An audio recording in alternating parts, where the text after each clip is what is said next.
U.S. chipmaker pays a record fine over China shipments. The U.S. Commerce Department has fined Applied Materials $252.5 million. Applied Materials builds equipment used to manufacture computer chips. The Bureau of Industry and Security, known as BIS, announced the settlement on February 11th. Regulators say the company re-exported semiconductor gear to China without required licenses. The deal closes a multi-year investigation.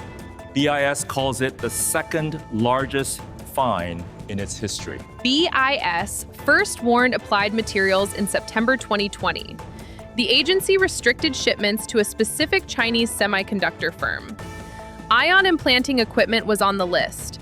Facing the loss of a major customer, Applied Materials adopted a dual-build production model. The company assembled components in the U.S.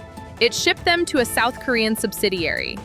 Final assembly and testing happened there. From Korea, the equipment went to Chinese buyers. This occurred more than 50 times. The exports ran from November 2020 to July 2022. The shipments were valued at over $126 million. Applied Materials argued the process counted as substantial transformation. BIS rejected that claim. The agency said orders began in the U.S. Nearly all parts came from U.S. suppliers. U.S. operations built most of the equipment.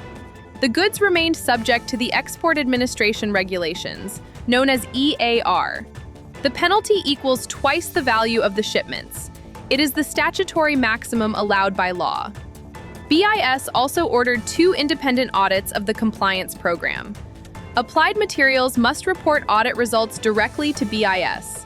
Non-compliance could mean a 3-year ban on exports. For finance teams and tax professionals, this case carries a clear warning. Supply chain restructuring alone will not shield your company. Moving final assembly abroad does not remove U.S. jurisdiction. Supply chain restructuring alone will not shield your company.